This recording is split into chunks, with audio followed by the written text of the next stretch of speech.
Frédéric, nous allons parler d'un livre qui vient de paraître, qui est un livre que vous avez consacré à 200 ou un peu plus de 200 photographies de forteresses. Puis nous parlerons d'un livre qui a fait votre notoriété il y a 10 ans, qui était sur les architectures soviétiques des derniers âges de l'Empire, si je puis dire.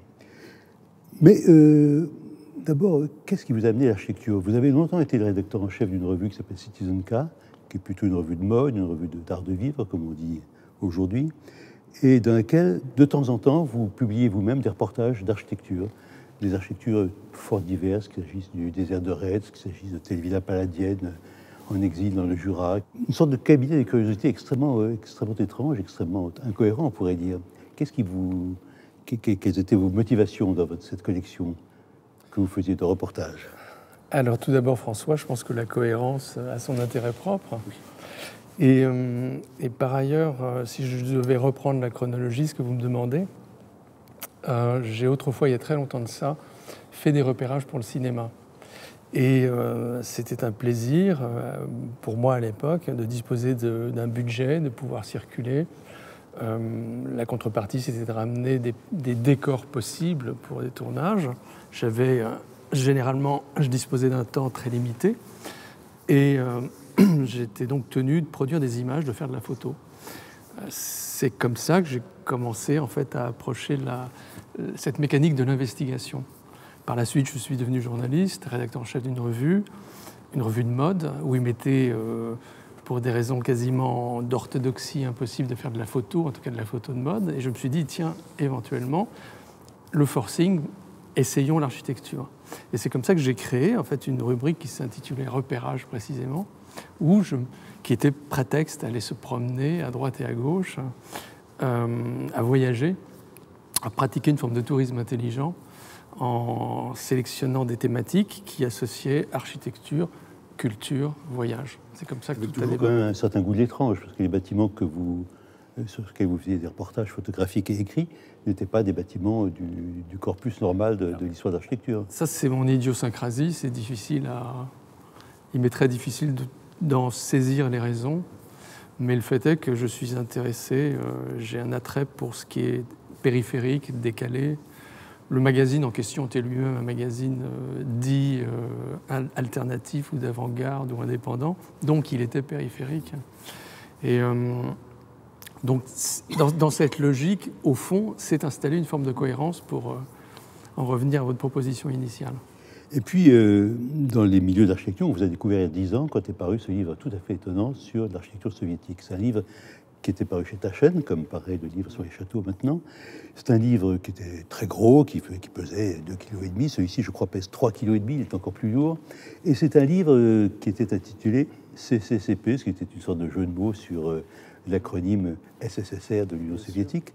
Et CCCP, vous l'aviez interprété comme Cosmic Communist Constructions Photographs.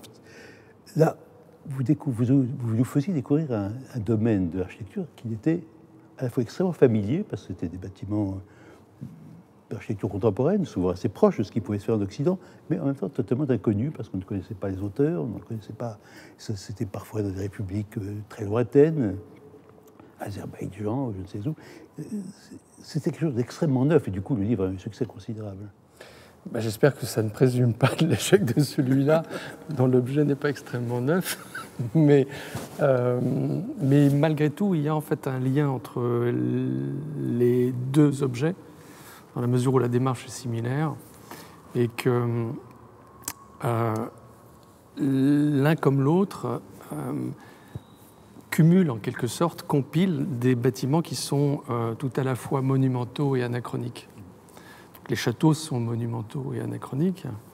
Et la tentative a été, l'intention initiale était de dépayser ces châteaux, c'est-à-dire de parvenir à souligner leur étrangeté, leur singularité, qui désormais nous échappe en quelque sorte, puisque comme vous le disiez, enfin, comme je le dis moi-même, ces châteaux, ils nous environnent, on les connaît. L'autre aspect de la démarche, c'était de poursuivre une logique qui était celle du CCCP, tout en évitant de faire un tome 2, un second tome, qui, à mon avis, de mon point de vue, aurait été inférieur en qualité. Mais qu'est-ce qu'il y a l'anachronisme et l'étrangeté de ces architectures soviétiques? Parce que finalement, elles étaient récentes, elles avaient 20 ans, 20, 25 ans, 30 ans parfois. leur aspect tout à fait extraordinaire, c'est qu'elles appartenaient en fait à une époque révolue, déjà, alors qu'elles étaient véritablement dans la proximité sur le plan chronologique. Les bâtiments que je photographiais dataient des années 80, je les ai photographiés, disons, 20 ou 30 ans après leur construction. Et la raison du succès du livre, c'est que justement, cette niche, cette carotte en quelque sorte, renvoyait à une période qui traversait un purgatoire. C'est-à-dire qu'elle n'était pas encore prise en compte par l'académisme en quelque sorte. Sur place, elle était négligée parce que trop directement associée au monde soviétique, auquel les indigènes en quelque sorte tournaient le dos. Et j'ai compris qu'il y avait là quelque chose qui relevait un petit peu de par analogie, de la taxidermie, si vous voulez. C'est-à-dire que ces bâtiments tenaient debout, ce n'étaient pas des ruines, ils étaient parfois encore fonctionnels, mais ils appartenaient à un autre espace-temps, d'où précisément cet anachronisme.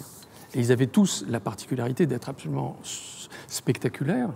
Et venant de l'extérieur, découvrant le monde post-soviétique, ce qui, moi, m'intéressait tout particulièrement, c'est qu'ils étaient destinés, en fait, au monde soviétique. C'est-à-dire que leur dimension déclamatoire s'adressait, en fait, au peuple soviétique. Il y avait donc quelque chose de vraiment énigmatique dans cette espèce de configuration que je voulais collectionner, en quelque sorte. C'est une sorte de collection, comme vous le disiez, de cabinet de curiosité. Comment ça s'adressait au peuple soviétique? Parce qu'il y avait des programmes différents. Il y avait des sanatoriums, il y avait des lieux d'enseignement, des lieux universitaires, des lieux de commémoration.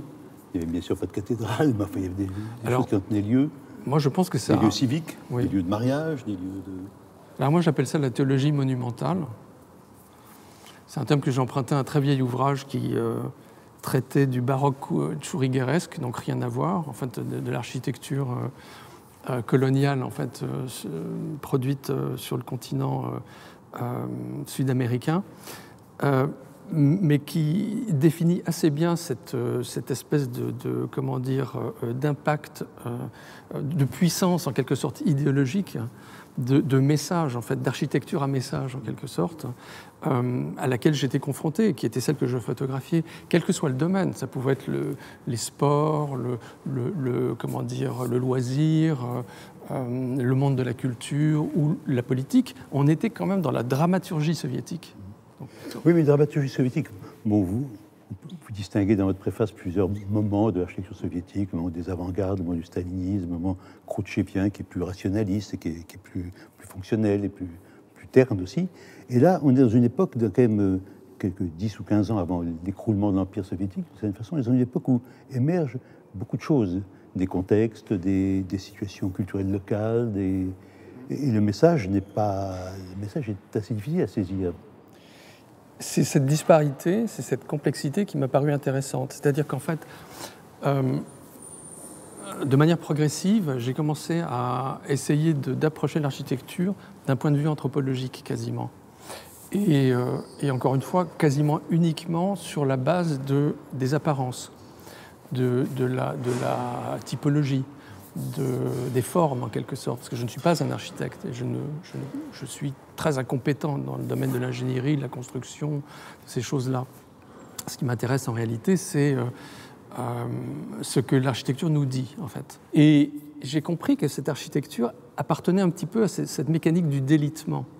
C'est-à-dire qu'au fond, il semblerait que des architectes livrés à eux-mêmes, sans véritable, point de repère ou de référence, dans un monde qui se décomposait, on commençait à produire quelque chose que moi j'assimilerais quasiment à de l'expressionnisme en fait, à des espèces de pulsions créatives, d'autant plus puissantes qu'il faut le savoir à l'époque, il était très difficile de construire, c'était une période quand même, une fin de parcours marquée par la pénurie, et ceux qui avaient des chantiers étaient les plus favorisés. Ce qui fait que les chantiers pouvaient durer des années. Enfin, alors les chantiers duraient effectivement de très nombreuses années, par exemple.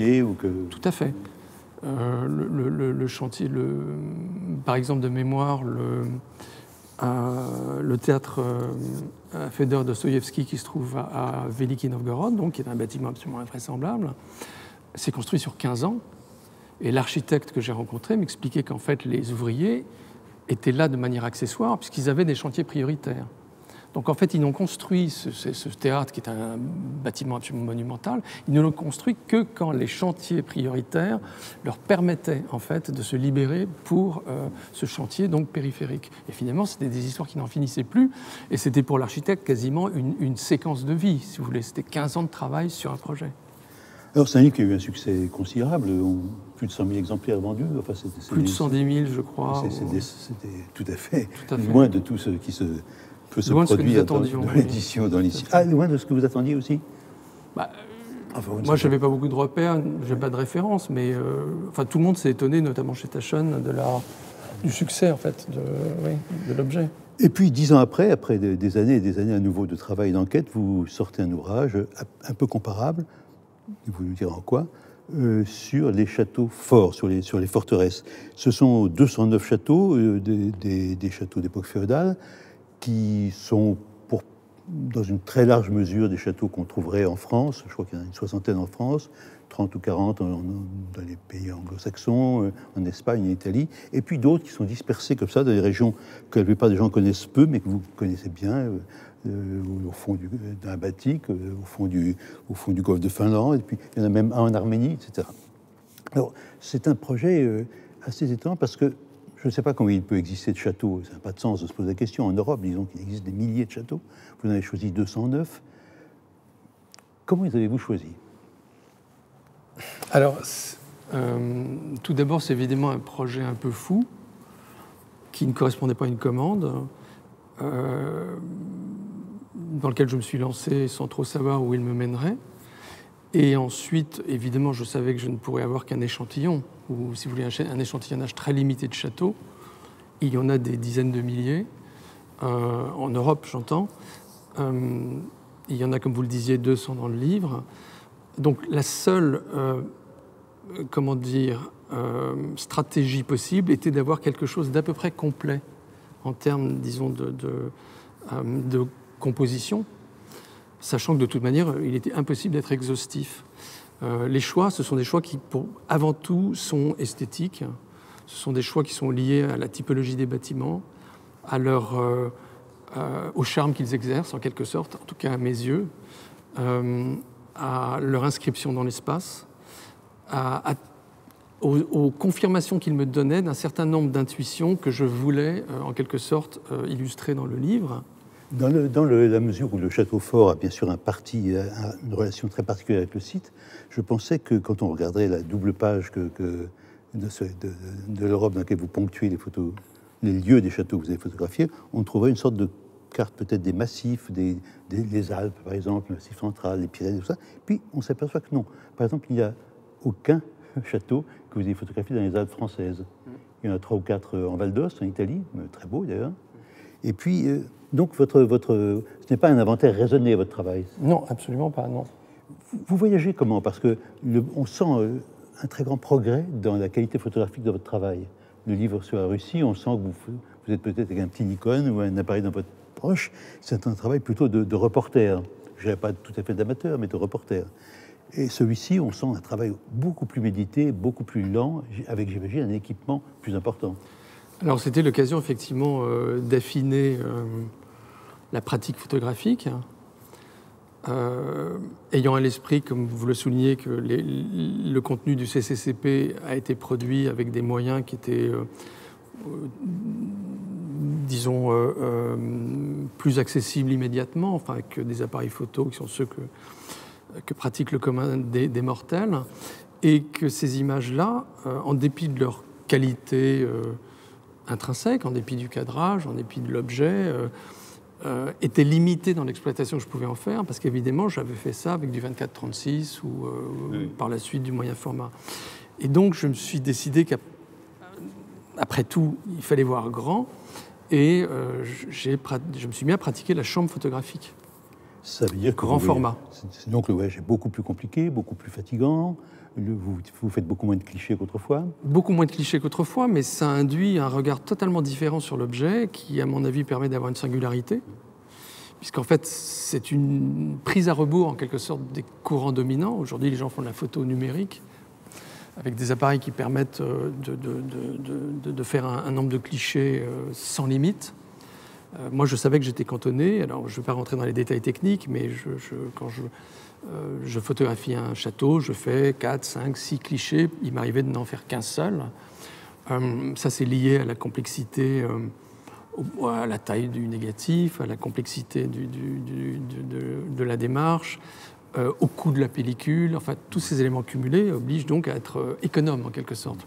Mais cette économie, par voie de conséquence, crée en quelque sorte une discipline de l'approche qui permet précisément une qualité photographique, je pense, supérieure, une sorte de saisie de l'objet qui relève plus de la maturation, en fait, de l'intention.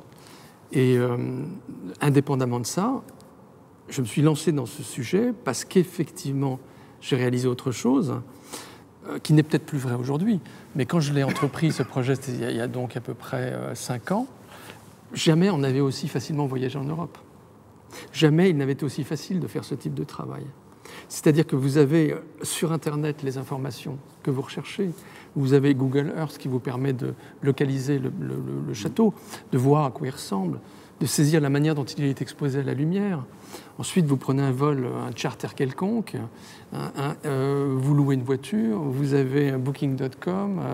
Enfin, tout est lubrifié, tout glisse, tout est d'une facilité extrême en réalité, paradoxalement. Alors, la difficulté, c'est qu'effectivement, vous avez un kilométrage phénoménal et vous prenez le risque de rentrer dans un mur, quoi. Ça, c'est peut-être le risque majeur. Mais indépendamment de ça, les choses se font assez vite. Et tous mes voyages ont été très courts en dépit des distances. Et il m'est arrivé parfois de faire 2-3 pays en 4-5 jours, si vous voulez.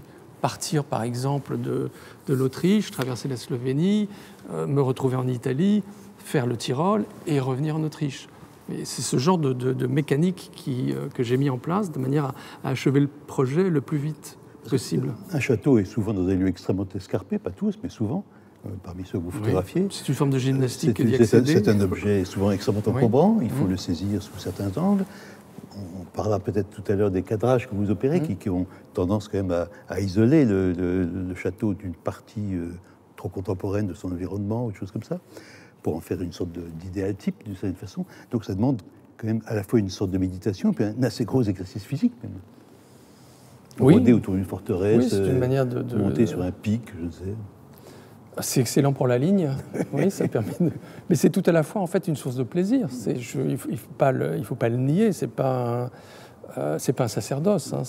C'est une aventure et une aventure qui amène évidemment énormément de satisfaction parce que les aléas sont présents. Rien n'est véritablement joué d'avance. C'est un jeu en quelque sorte. Vos photographies ont un caractère souvent très poétique et très... Mais je dirais qu'elles ne sont pas romantiques en général. C'est-à-dire qu'il y a peu de ciel d'orage, il n'y a pas de situation tragique du point de vue climatique. Vous avez eu la chance quand même de vous trouver les jours de pluie, vous ne travaillez pas ou... Si, il y a des images qui sont prises. Il y a quelques brumes, oui. Alors ça, peut-être qu'on ne le saisit pas à l'œil, mais il y a des images qui sont prises sous des pluies battantes. Ah oui. Ce qui est véritablement extrêmement problématique quand on utilise une chambre photographique. Il y a des ciels très dessinés. Alors peut-être qu'effectivement les particularités en fait de l'impression gomment un peu ces effets. Et curieusement, je trouve qu'en fait elles sont pas très éloignées de l'approche romantique, ces images. Elles ne sont pas dramatisantes en général. Elles ne sont pas dramatisantes, mais elles créent, si vous voulez, à partir d'une réalité, quelque chose de fictionnel. Si vous voyez, Caspar David Friedrich, le peintre, romantique donc, disait, voilà, il faut peindre ce que l'on voit à l'extérieur et également intégrer ce que l'on voit de nous-mêmes à l'intérieur. Et en fait, vous êtes un médiateur nécessairement quand vous faites une image, vous interprétez. Et il y a quand même là une interprétation. C'est pas, comment dire, une image qui flotte dans une espèce de saisie hasardeuse. C'est loin quand même de Victor Hugo, par exemple. Il n'y a pas de silhouette comme ça, griffue, il n'y a pas d'arbres avec des corbeaux. Bien sûr. Oui. Parce qu'en fait, le parti pris du romantisme a été de saisir les châteaux et le Moyen-Âge sur le mode tragique. Dans ses représentations picturales. Mais si vous prenez par ailleurs les Anglais, les pré-raphaélites, ceux qui ont fait renaître le Moyen-Âge au début du XIXe siècle, de l'autre côté de la Manche, eux, ils ont une vision qui est absolument lumineuse. Et donc, on voit bien que là, il y a des partis pris en fait, qui ne sont pas de même nature. Moi, j'ai tendance à jouer quelque chose. Oui, c'est l'élégie, mais si vous voulez, elle est joyeuse. Oui. Enfin, je le souhaite. De la même manière que les bâtiments soviétiques que je photographiais, je mettais un point d'honneur à les valoriser. Une élégie un peu désertée, parce que si sur quelques photos on voit quelques files de touristes qui montent et qui escaladent, ou si sur cette photo très belle, je trouve, des remparts d'Aigues-Mortes, on voit comme ça toute une foule jouer au boule, je crois me souvenir. Oui, il y a un taureau. Une sorte de... Et donc, en gros, c'est une élégie. Il n'y a pas de berger, il y a très peu de monde. Hein. Mais on n'a pas parlé du sujet. Qu'est-ce qu'un château fort? Alors, un château fort... Au sens de ce livre, hein, bien sûr. Au sens de ce livre, c'est assez complexe, parce qu'en gros, le château fort, littéralement, c'est un lieu de vie qui, en fait, a une fonction défensive, qui donc associe ces deux dimensions. C'est un lieu qui a une vocation militaire, et c'est tout à la fois le lieu d'enracinement d'une famille. C'est un fief. C'est un fief, voilà. Alors, sur le papier, sauf si c'est une garnison. Voilà. Mais sur le papier, le château fort, à proprement parler, c'est ce que je viens de dénoncer. Après, la difficulté, c'est qu'il faut la saisir dans la complexité de l'histoire. Et là, c'est une toute autre affaire. C'est-à-dire que le château fort, il a une valeur fonctionnelle qui s'étire à peu près jusqu'au XVe siècle. Alors, disons qu'ils apparaissent, ceux qui nous intéressent, ils apparaissent aux alentours du XIe siècle, parce qu'ils sont en pierre. Ils se substituent souvent à des structures qui, elles, en bois, ont disparu. Donc, partant du XIe siècle, on va s'étirer jusqu'au XVe, XVIe siècle pour des structures défensives, à vocation défensive, dans un monde qui est un monde très chaotique, puisqu'en fait les châteaux apparaissent du fait de la déréliction en fait, du pouvoir, hein, l'effondrement du monde carolingien, des monarchies flottantes qui mettent un certain temps à se recomposer. Les nations émergent. À ce moment-là, les territoires sont pacifiés et ces châteaux ne servent plus à ce qu'était leur fonction initiale, donc on les transforme.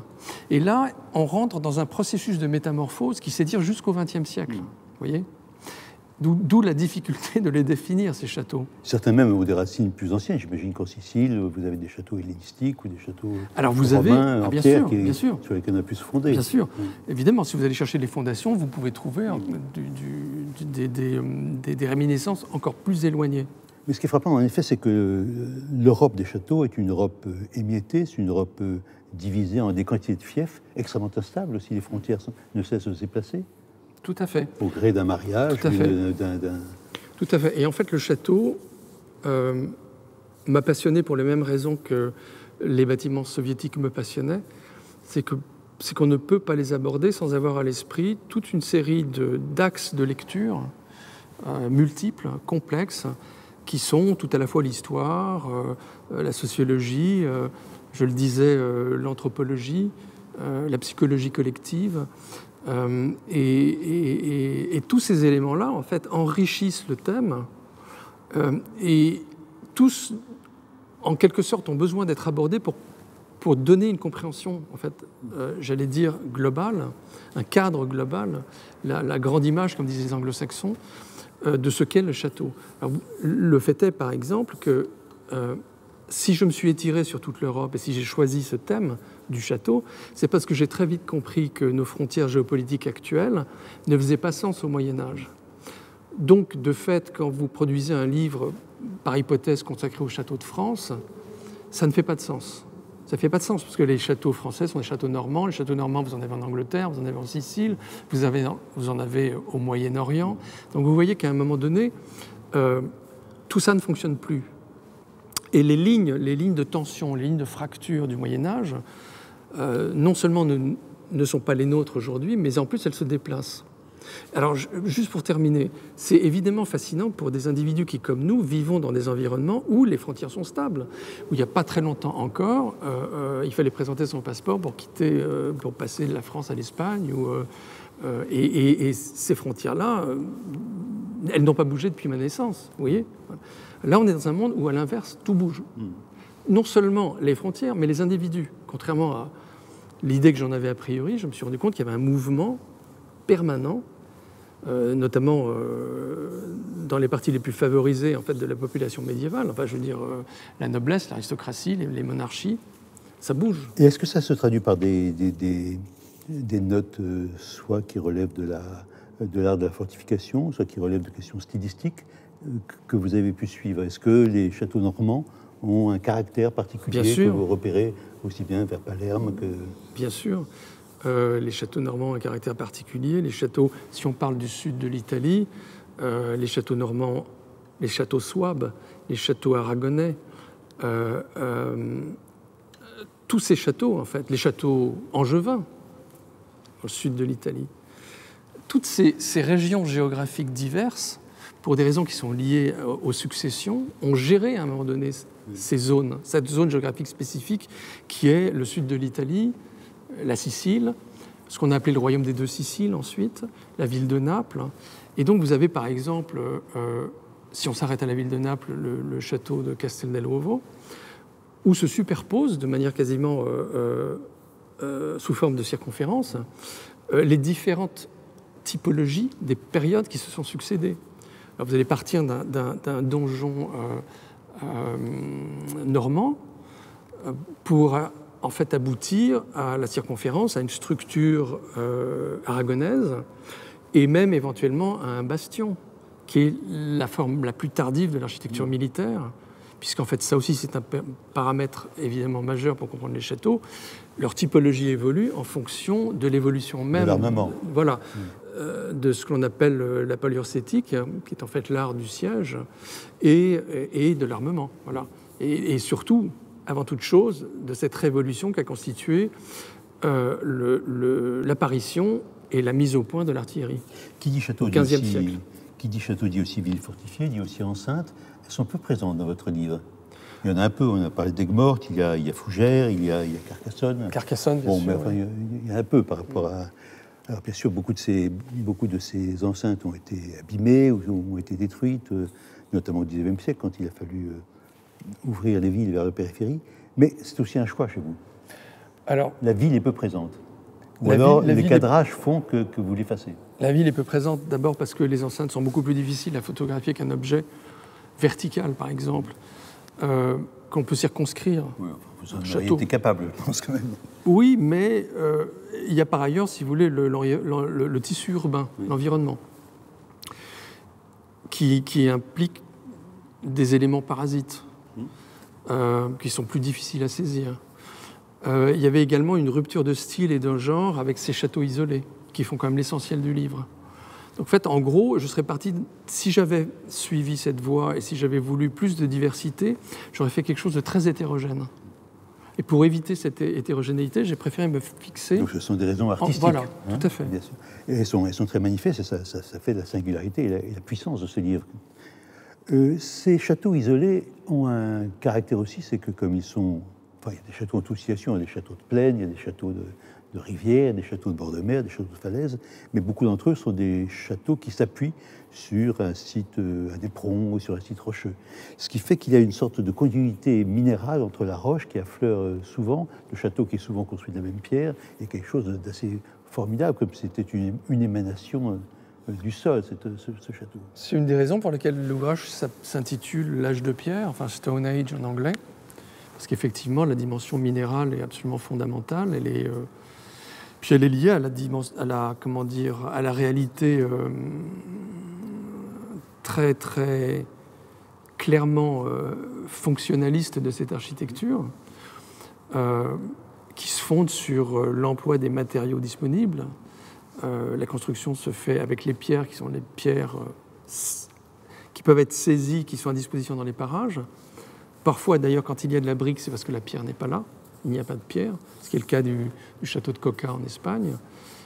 Et donc, effectivement, cette pierre, non seulement elle est omniprésente, mais je pense qu'elle constitue la magie même de cette architecture. Oui. C'est-à-dire ce rapport fusionnel, qui, à mon avis d'ailleurs, a participé à l'intérêt suscité chez les romantiques, cette espèce de rapport fusionnel entre le bâti, la construction et l'environnement naturel. Comme vous le disiez, c'est une sorte de prolongement, en fait, de l'environnement naturel. S'il y a des édifices qui ont vraiment le génie du lieu, c'est le château. Sans doute, oui. jusqu'à s'il s'agit d'une arête, d'une crête, d'un éperon, d'une falaise, en épouser parfois les moindres failles, s'appuyer sur un fragment Et ça, c'est très frappant dans votre livre. C'est quelque chose là de tout à fait émerveillant, parce que du coup, on a le sentiment que ces œuvres, qui sont des artefacts qui ont 10 siècles, on a l'impression qu'ils participent complètement du lieu minéral qu'ils en sont nés. Ils sont, comme vous le dites, émerveillants. C'est la raison pour laquelle je les ai photographiés, parce que je savais qu'évidemment, c'était ces objets-là qui étaient susceptibles d'avoir l'impact le plus fort. Et là-dessus venaient se greffer, évidemment, les différents types de châteaux que l'on est amené à découvrir, compte tenu du fait que la topographie est fondamentale, que le château s'inscrit dans le contexte, que le château est un lieu où l'on se préserve. Donc, nécessairement, on va essayer de se placer en surplomb, lorsque c'est possible. Quand ça n'est pas le cas, en plaine, par exemple, ce qu'on appelle les châteaux de plaine, on a des structures qui sont verticales, rehaussées, en fait, ce qui donne, en fait, une dimension qu'on a tendance à ne plus saisir, mais qui est quand même très particulière, qui est une espèce de renvoi, j'allais dire, visuel, en fait, à ce que nous connaissons d'une architecture beaucoup plus proche de nous, d'une architecture moderne. Quant au château, on emploie souvent la formule dont Philippe Prost a fait le titre d'un livre l'an dernier, par art et par nature. C'est qu'ils sont construits à la fois par art, par artifice, par le génie du constructeur, de l'ingénieur, de l'expert en questions militaires, en balistique, etc., mais aussi du fait de la nature même du sol ou de l'endroit du lieu dans lequel ils se mettent. Et comme ça, j'étais un peu intrigué par cette notion de par nature. J'ai essayé de trouver d'où elle venait. En fait, je ne l'ai pas trouvée. Mais j'ai vu que Furetière, dans son dictionnaire, qui est de 1690, donc assez ancien, définit le lieu comme l'endroit destiné à placer quelque chose par art et par nature. Vous voyez, c'est une notion assez ancienne. Furetière ne parle pas des châteaux, il parle de tout objet qu'on placerait dans un lieu. Et ce qui est frappant dans les échantillons extraordinaires des 200 châteaux que vous nous donnez, c'est que ceux qui sont en plaine ou ceux qui sont en plateau, un peu la même chose, ont souvent un caractère architectural plus ordonné. Ils sont souvent un peu en carré, où leurs tours rondes sont assez régulièrement disposées sur le sol. Je pense à le château que vous aimez assez, je crois, qui est Sadaba, dans la région de Saragosse. Oui. Parlez-nous un peu de ce château qui est quand même tout à fait étonnant par son intransigeance volumétrique. Il a une très légère dissymétrie qui fait évidemment, ou plutôt une asymétrie qui fait son charme, mais c'est un quadrilatère avec évidemment 4 tours d'angle. Il est d'autant plus élémentaire qu'il est absolument primitif. C'est-à-dire qu'en fait, c'est un lieu où la priorité est donnée en fait au cloisonnement, à la défense. Il n'y a pas, si vous voulez, de contre-mesure envisagée. Vous avez très peu, je crois, de créneaux, pas de machicoulis. Et donc, vous avez cette espèce de colosse qui s'érige au milieu de nulle part, dans une zone qui est négligée, en fait. C'est ce qu'on appelle l'Espagne vide, l'Espagne vacía, en fait. Donc, exode rural, des villages sans âge, et ces structures absolument phénoménales. Il y en a quelques autres. Enfin, Sadaba est particulièrement intéressante. Et concernant le château, qui est donc très beau par sa simplicité, en quelque sorte, et par son caractère vraiment vernaculaire, quasiment, primitif à l'extrême, il y a un autre aspect que je vais aborder de manière indirecte, mais qui est pour moi absolument fascinante, c'est que j'ai réalisé qu'un photographe allemand qui s'appelle Reinhard Wolf avait photographié le même objet. Ah oui, il essayait pour son livre sur New York, Wolf. Voilà, il a fait un autre livre sur le château espagnol. Oui. Et comme je suis un grand distrait, je ne le savais pas quand je me suis engagé dans cette démarche. Et c'est dans le cours du processus que j'ai découvert le livre de Reinhard Wolf. Et j'avais à l'époque déjà photographié Sadaba. J'ai vu la photo de Reinhard Wolf, du même château, Sadaba. La première chose, elle est très proche sur le plan de l'approche, du cadrage. Ce qui est intéressant sur le plan photographique, parce que de mon point de vue, les bâtiments, souvent, un peu comme les êtres humains, ont un bon profil, vous voyez. Donc il n'y a pas 36 façons de photographier un bâtiment. Alors, je ne sais pas si je l'ai précisé, mais Reinhard Wolf faisait également de la photo à la chambre. Donc il y a une sorte de communauté, si vous voulez, d'approche. Et ensuite, ce qui est absolument sidérant, c'est que le château a été partiellement restitué depuis. C'est-à-dire qu'en fait, quand on voit les deux images, à front renversé, on a l'impression que j'ai fait la mienne avant celle de Reinhard Wolf. Moi, je fais la photo d'un château assez frais, ripolliné, bien en chair. Le château de Reinhard Wolf a des tours arasées. Enfin, c'est devenu une ruine en quelque sorte. Alors qu'en fait, c'était une ruine avant d'être ce qu'il est aujourd'hui. Et c'est cette espèce d'inversion qui est totalement paradoxale qu'on retrouve à peu près partout quand on approche les châteaux. Et ça pose la question de la patrimonialisation de ces châteaux, la manière dont on les traite, dont on les restitue. Et évidemment, alors, quand il s'agit de définir l'objet château, on est là, justement, confronté à une des difficultés. C'est-à-dire qu'on n'est même pas dans l'anachronisme, on est dans la métachronie. Vous voyez ? C'est-à-dire qu'en fait, on n'a plus de repères chronologiques clairs. On ne peut plus les placer, ces châteaux. On ne sait plus d'où ils viennent, on ne sait plus quand on a achevé de les produire. Et on a des surprises inattendues, comme par exemple le Castel del Monte, qui est stupéfiant, magnifique, et qui s'avère, quand on creuse un peu, avoir été au XIXe siècle une ruine, occupée par des brigands. Vous voyez ? Pourtant, vous n'avez pas photographié Pierrefonds. Alors non, je n'ai pas photographié Pierrefonds parce que là, il y a, de mon point de vue, alors peut-être à tort, parce que je ne suis pas un spécialiste, mais une licence excessive et une sorte de grandiloquence. Mais là, on touche effectivement à une des questions, quand vous évoquez Pierrefonds, majeures qui se posent quant au destin des châteaux. C'est-à-dire qu'effectivement, vous le savez aujourd'hui, la Charte de Venise impose la restitution. C'est-à-dire qu'en fait, l'article 9 nous dit, si je me souviens bien, quelque chose comme la construction s'arrête là où commence l'hypothèse. Voyez ? C'est-à-dire qu'au fond, on est autorisé en Europe à restituer qu'à partir du moment où on est certain de reproduire ce qui existait autrefois. Oui, c'est ce qui s'appelle un stylo, ce qui fait qu'en Grèce, vous avez des quantités de temples ou de ruines de temples tout à fait récentes qui n'existaient pas il y a 10-15 ans. Voilà, absolument. Ils ont fait quelques petits fragments qui font preuve, et puis le reste est en marbre blanc. Tout à fait, exactement. Avec une sûreté de sucre. Voilà, et donc on renvoie, alors une obsession, et c'est pour ça que je vous parlais d'anthropologie, parce que c'est, à mon avis, une obsession de l'époque, qui est cette espèce de lecture synchrone qui s'impose dans tous les domaines. C'est-à-dire qu'on ne supporte plus les traces du temps, voyez ? Ce qui est tout le contraire de la démarche des romantiques, oui. Qui, eux, produisent des vanités. Vous voyez ? Alors nous, non. On a besoin de lieux récréatifs, de dispositifs ludiques pour les enfants. Le château devient en fait un enjeu commercial. Vous êtes un lecteur de René Girard. Oui. Et je crois que vous faites assez grand cas de sa théorie de la mimésis. Oui. Oui. Parlez-nous un peu de la mimésis de Girard, qui justement tient compte de ces questions de rivalité, d'imitation. Alors, là, on aborde la question en fait, des transferts culturels, en quelque sorte.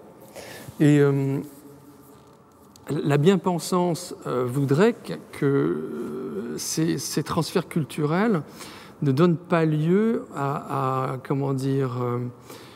une quelconque appréciation qualitative. Il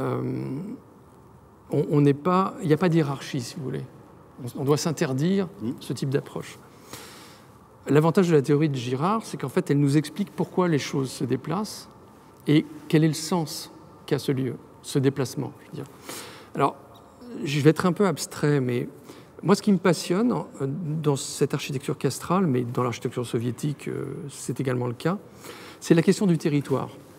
C'est la manière dont on s'inscrit dans les lieux.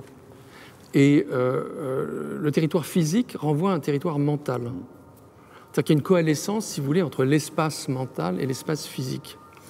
Et dans un monde qui est un monde très chaotique, celui du Moyen-Âge, enfin disons du XIe, XIIe siècle, le château a la vertu de créer une sorte d'enracinement. On s'immobilise. Ce sont des balises dans un monde qui flotte, vous voyez ? Et on inscrit dans la pierre son identité.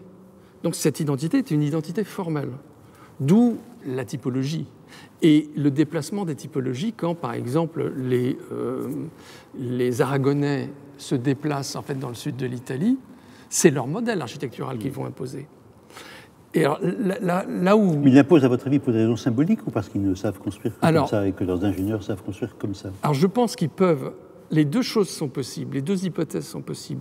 Si vous prenez par exemple les châteaux gallois qu'Édouard II fait construire, ils sont là pour produire une intimidation objective. Ils sont là pour stabiliser en fait un terrain qui est soumis à sédition, et voilà. C'est autant que pour des raisons militaires, c'est pour des raisons symboliques et d'intimidation. Là, oui. Voilà, oui, il y a justement ce que Sloterdijk appelle une énergie esthétique offensive, voilà. C'est-à-dire une manière de marquer dans l'esthétique la puissance sur laquelle s'appuie le pouvoir, vous voyez. Et pour en revenir à René Girard, sa théorie du désir mimétique laisse entendre qu'on essaye de s'approprier ce qui appartient à l'autre dès lors qu'on le considère comme désirable. Et donc on voit bien que dans certains cas, si un modèle, par exemple disons, un choix architectural, une articulation architecturale spécifique pratiquée par l'antagoniste, l'adversaire, est supérieure à la nôtre, on va évidemment se l'approprier. C'est comme ça qu'en temps de guerre, d'ailleurs, les progrès, généralement... Comment se passe le passage des architectures de l'islam à celle de la chrétienté en Espagne? Alors, c'est un domaine que je ne connais pas particulièrement, mais il faut savoir que la plupart des couronnes chrétiennes de la Reconquête sont innervées par des éléments extérieurs qui viennent effectivement de Bourgogne, de France, ailleurs, voilà, une sorte de mouvement. Donc on peut imaginer qu'il y a également, je veux dire, une sorte de communication, de mariage culturel. Cette architecture chrétienne, qui est celle disons de l'Occident chrétien, va se marier, va se fondre avec les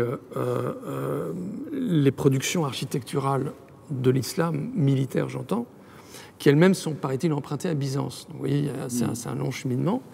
Et ensuite, dans un temps ultérieur, alors même que la reconquête est installée, on va faire appel à des artisans musulmans qui constituent une sorte de population résiduelle pour produire une forme hybride, métisse, qu'on va appeler le mudéjar, le moçárabe.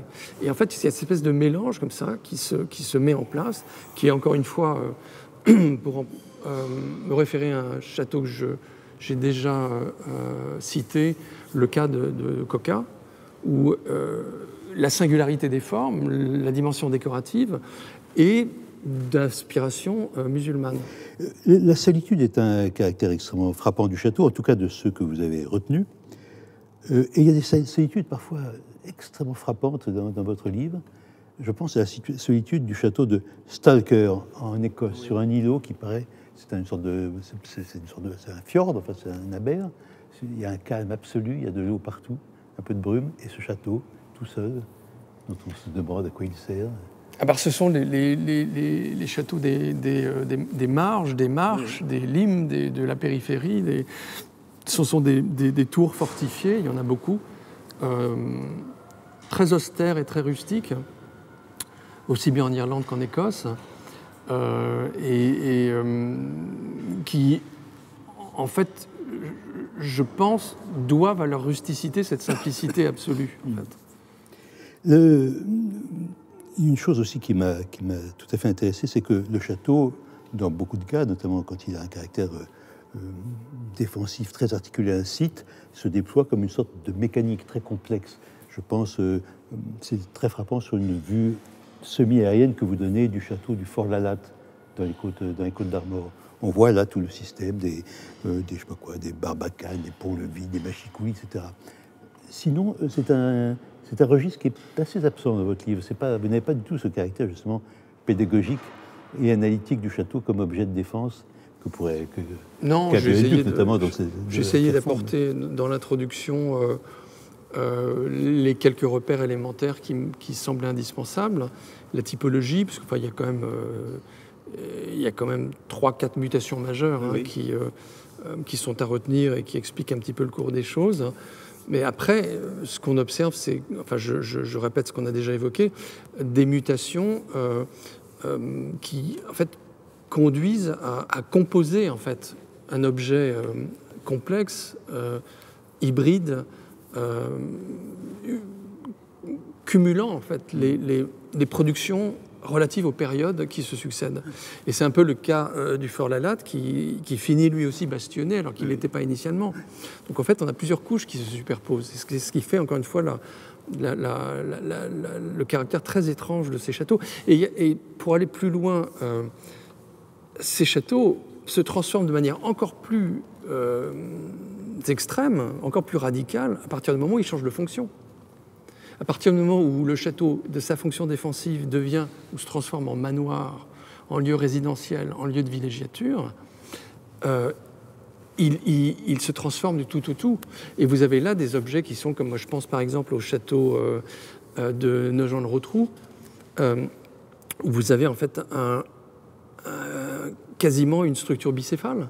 Vous avez en fait quand on est face au Châtelet, vous avez sur la gauche un gigantesque donjon du XIIe siècle, un donjon normand carré en calcaire blanc, et puis sur la droite vous avez le Châtelet lui-même, qui est donc un ajout du XVe siècle, avec ensuite des éléments qui relèvent de la Renaissance et une aile Renaissance sur la droite. Oui, il y a de très beaux exemples dans votre livre. Je pense à des châteaux qui, n'ayant plus d'utilité militaire, sont en effet devenus des lieux des sortes de palais ou des lieux de résidence, et qu'on a du coup percé. On a pu mettre un fronton, un fragment de façade Tudor d'une extrême élégance en perçant une courtine. On voit, ça c'est très manifeste, où déjà, je me souviens plus très bien, cette façade Tudor en pierre rouge. C'est le château de Tamworth. Oui, Tamworth, qui est un château annulaire, donc une structure très ancienne, ce qu'on appelle les shell keeps en anglais. C'est-à-dire il est très massif, très resserré sur lui-même, et brusquement, comme ça, il s'ouvre avec une élégance Tudor très grande. Parfois, simplement des baies renaissantes, palladiennes, très souvent. Et parfois, certains d'entre eux, je pense surtout à des exemples allemands que vous montrez, qui sont en Rhénanie, qui sont dans Falkenstein, dans Saxe, Elst en Rhénanie, dans laquelle on voit le château fort se couvrir de toitures, de volets très ornementaux, de toitures hérissées. Et ça devient une sorte de petit rêve romantique, une sorte de village idéal. Ils sont très curieux, ceux-là. Oui, alors qu'au fond, ça renvoie à une mécanique vernaculaire également qu'on doit pouvoir observer ailleurs dans le monde. Des façades en qui est liée à la succession des générations qui occupent les châteaux, à la multiplication des membres de ces familles. C'est-à-dire qu'en fait, en gros, c'est quasiment l'arbre généalogique qui va construire toutes ces poches, ces bouturages, ces éléments. C'est le cas du château d'Elst, où effectivement, les différents membres de la famille, ou les différentes branches de la famille, vont occuper des éléments disparates qui composent cet ensemble, qui ressemble, s'apparente à une espèce de ruche en quelque sorte. Il semble qu'il y en ait plus en Allemagne. Vous avez beaucoup d'exemples allemands de ce genre. Oui, absolument, c'est vrai. Et du coup, ça évoque beaucoup toute sorte une atmosphère de contes et légendes autrefois. Tout à fait. C'est ce côté à la fois presque Disney d'une certaine façon. Voilà. On sent des restes d'un ouvrage militaire et fort. Et puis il y a quelque chose d'extrêmement bonhomme, d'extrêmement tendre et villageois. Tout à fait. Ce qui est quand même le plus frappant, c'est tous ces châteaux qui font corps avec le site, qui font corps avec la roche. Il y en a un qui est très frappant, c'est en Sicile, le château normand de Mussomeli. Parlez-nous un petit peu de Mussomeli, qui est un... Alors c'est ce qu'on appelle un château manfredonique. C'est qu'on le doit à un certain Manfredi Chiaramonte. C'est d'ailleurs plus un Normand, parce qu'en fait, les générations se succédant, il est devenu sicilien. C'est la famille de Clermont, en fait. Clermont. C'est-à-dire, et c'est là où, encore une fois, on est en rapport avec ces espèces de déplacements physiques de population et d'empreintes culturelles également. Ce Manfredi Chiaramonte, qui est donc d'origine normande, qui devient une des grandes figures, je crois que c'est le XIVe ou le XVe siècle, c'est assez tardif en fait. Il produit 2-3 châteaux tout à fait extraordinaires, les châteaux Manfredonico justement, dont fait partie cette structure perchée qui manifeste la dimension paranoïaque en fait, de l'architecture défensive et très clairement en fait, le climat disons d'insécurité qui devait très certainement régner à l'époque. J'aime beaucoup ceux qui s'agrippent à la roche comme s'ils avaient eux-mêmes des serres, ce sont des sortes de nids d'aigle, etc. Je pense aussi de Zafra, qui est en Castille aussi, qui est très frappant par sa façon de s'opposer sur le... Absolument. Et celui-là est totalement incompréhensible en quelque sorte, enfin déconcertant si vous voulez. En fait, ça peut paraître grandiloquent, mais parfois, quand on est confronté à certains de ces objets, ça arrive très très rarement, mais il y a quasiment quelque chose qui relève du choc métaphysique, vous voyez. Et Zafra, je peux vous dire que c'est une expérience extrêmement puissante que de le découvrir, parce qu'en fait, il faut faire des kilomètres de pistes. On est vraiment, mais au milieu de nulle part. Il n'y a pas âme qui vive. On ne comprend pas qu'il soit là. Je ne sais pas qui l'a restitué, parce que clairement, il a été remis en état. Je pense, on ne sait pas d'où il vient, et il est effectivement perché sur son rocher, avec une sorte de verticalité qui surplombe une sorte de bouche, on se croirait en Afrique du Sud. Enfin, c'est une expérience extrêmement forte. Il y en a un autre dans le même registre, c'est le château de Manchiospese, qui se trouve... près d'Abila. Tout à fait, oui. Voilà.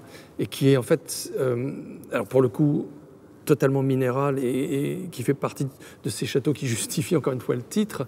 C'est une sorte de structure en granit, très dégradé, mais qui sort, comme vous le disiez, presque sous forme d'extrusion du sol. Blanc, c'est pas, oui, c'est ça, voilà. Et qui est pris dans une forêt, littéralement une forêt granitique de rochers absolument monumentaux.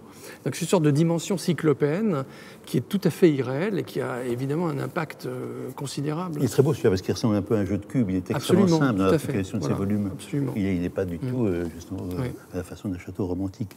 J'aime aussi ceux qui sont des tas de pierres. Il y a quelques-uns qui sont des véritables tas de pierres. Je pense à un château en Finlande, à Rasberg, des pierres à peine appareillées, on dirait une sorte de tumulus. Et je pense à un qui est absolument bouleversant, je trouve. C'est celui de Murol, dans en Puy de Dôme.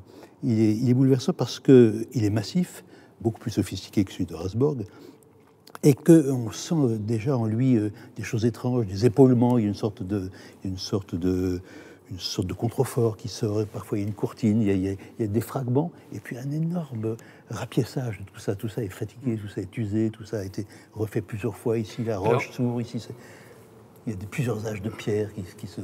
Oui, et ce que vous évoquez là, de manière indirecte, c'est encore une fois cette terrible frustration auquel peut donner lieu la restauration ou la restitution quand elle est excessive. Parce qu'au fond, ce qui fait le charme de Murol, c'est qu'il donne le sentiment d'être dans une tonalité authentique.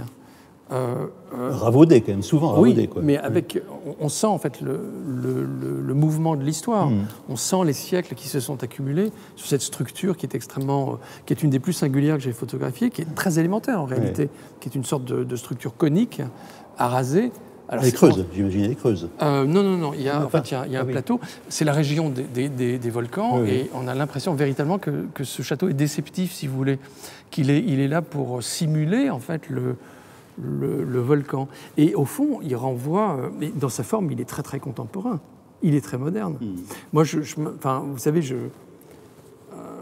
laisse entendre, enfin, une des raisons pour lesquelles j'ai appelé l'objet Stone Age, enfin l'âge de pierre, c'est qu'il me semble que les modernes les ont vus, ces châteaux, les connaissent, qu'il y a des clins d'œil, notamment chez les brutalistes anglais. Et quand je vois Murol, je pense en fait au Parlement d'Auckland, de Basil Spence, je crois, et qui est, sur le plan de la forme, absolument similaire. Même si, évidemment, la construction, la matière, tout ça est très à distance. Et puis, il y en a qui ont une espèce de caractère gracile. je pense en région parisienne, celui de Sept-Monts ou le donjon de Vetz, des châteaux comme ça. Vetz n'est pas dans votre livre, mais Sept-Monts est dans votre livre. Oui. Ce sont des. Là, on sent déjà un art de la construction qui est très grand, qui annonce la Renaissance. Tout à En fait, il ressemble un petit peu au château qu'on voit dans les très riches heures du duc de Berry. Absolument. C'est un calcaire blanc, c'est très pur, c'est une ruine, donc ça dégage des voûtes célestes. Il y a une beauté d'un tout autre genre. Alors, Sept-Monts, paraît-il, fascinait Victor Hugo. Vous voyez, vous êtes... Les jours d'orage, peut-être. Les jours d'orage, sans doute. Et oui, c'est le Valois, en fait. Et c'est la splendeur du gothique français. Ce sont de très très beaux objets, et on voit bien que là... la pierre est très tendre, c'est un calcaire très blanc. On n'est pas dans la rusticité du fin fond de l'Écosse. Hein. Là, on est vraiment au cœur de ce qui est de plus raffiné, en fait, à cette période précise en Europe. Oui. Mais du coup, leur ruine, je reviens un peu à Viollet-le-Duc, leur ruine a un caractère presque pédagogique, parce que se ruinant, elles découvrent comment elles sont structurées, à la différence des tas de pierres comme Burol. On a quelque chose dans lequel il y a un art de construire déjà extrêmement raffiné, et que la ruine révèle. Je pense en fait à d'autres structures, enfin par association, tardives, produites, enfin dans le contexte justement des restaurations du XIXe siècle, éventuellement par Viollet-le-Duc, mais par d'autres également en Allemagne, comme le château des Hohenzollern ou certains autres. Et ce qui est extraordinaire, c'est que ces châteaux-là, qui ont en fait une sophistication, un raffinement qui est au fond déjà présent à Sept-Monts, mais qui là est dans le registre d'une grandiloquence autorisée par l'époque, et puis du récit national, hein, puisque Pierrefonds, comme le château des Hohenzollern, sont là pour marquer en fait la légitimité en fait du pouvoir, de l'identité, de la nation. Enfin, tous ces éléments sont présents. Mais en fait, ils créent en creux une image fausse du château, une fiction. Et c'est par exemple le château des Hohenzollern, à mon avis, qui est à l'origine du logo de Walt Disney, si vous voulez, de ce château, qui pour la plupart des enfants du monde représente le château. Enfin, qui est une des représentations les plus immédiates, les plus iconiques du château, qui est en fait une représentation fausse.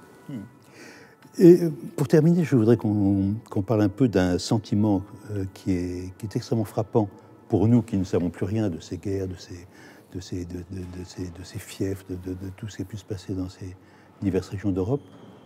On l'a oublié, en général, même si on a lu Walter Scott ou tel auteur. C'est le sentiment d'attente. Et un sentiment un peu presque d'absurdité. Il y a quelque chose d'éternel qui se joue là. Je pense à un château qui est très frappant sur vos photos, que je ne connaissais pas. C'est celui de Tossenborg, dans le Nordturbenland, une falaise extrêmement grise, extrêmement triste, de calcaire un peu gris, un peu souillé, et puis ce château qui est là, tout seul. Ou je pense à un autre aussi, celui de Moncaospès, dont vous parliez tout à l'heure, et celui de Gormaz, dans la province de Soria, qui donne aussi un sentiment tout à fait étrange, insolite et tragique d'attente. Et qui est, lui, en fait, une ruine sarrasine. Oui, qui était supposée contenir les chrétiens. Voilà. Oui. Ben, le propre de ces châteaux, dans la mesure même, quand ils sont à l'abandon, dans la mesure même où ils nous font saisir, en fait, le caractère éphémère de toute chose, renvoie justement à ce rapport qu'avaient les romantiques. C'est assez intéressant parce que moi, j'ai à l'esprit ce que produisaient les peintres au XVIIIe siècle, par exemple. Vous voyez, ce qu'on appelle les caprices, où en fait, les ruines, enfin, les paysages en extérieur, bien sûr, intégraient des ruines, mais des ruines qui donnaient lieu à une sorte d'interprétation libre, avec éventuellement parfois, justement, des accidents chronologiques, voire même des aberrations comme, je ne sais pas moi, par exemple, presque de la dystopie, quoi. On parlait de Piranèse. Je pensais, oui, ou Hubert Robert. Prisons, les choses comme Hubert Robert, oui. Les ruines des galeries du Louvre. Oui, oui. Enfin voilà, oui, oui. le Louvre en ruine, quoi, en quelque sorte.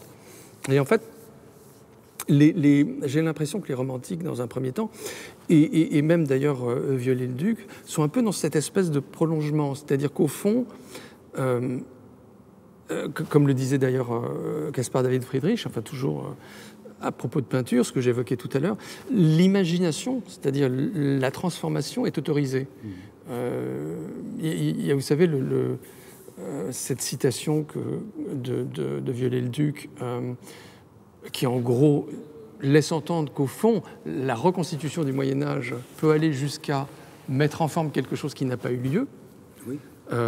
Ça, c'est quand même une lecture très particulière qui va s'achever en fait avec, encore une fois, la rigueur de la restitution et le regard anglo-saxon. Ce sont les Anglais qui en fait vont modifier la perception et ils vont, pour des raisons qui restent à déterminer, imposer en fait une sorte de respect en fait du référent, de l'objet tel qu'il était autrefois. Oui, enfin, c'est toute la querelle 100 fois évoquée entre Ruskin et Viollet-le-Duc, par voilà, exemple. C'est ça. Mais enfin, qu'on caricature un peu, parce que j'ai une fois découvert une lettre de Ruskin dans les archives du RIBA, je crois, à Londres, je me souviens plus, c'est il y a très très longtemps, qui écrivait à un jeune garçon pour lui dire que le plus grand architecte contemporain, c'était Viollet-le-Duc. Ah oui. Donc le conflit entre Viollet-le-Duc et Ruskin était aussi fait nourri d'admiration mutuelle. C'était peut-être une rivalité mimétique girardienne, justement, pour le coup.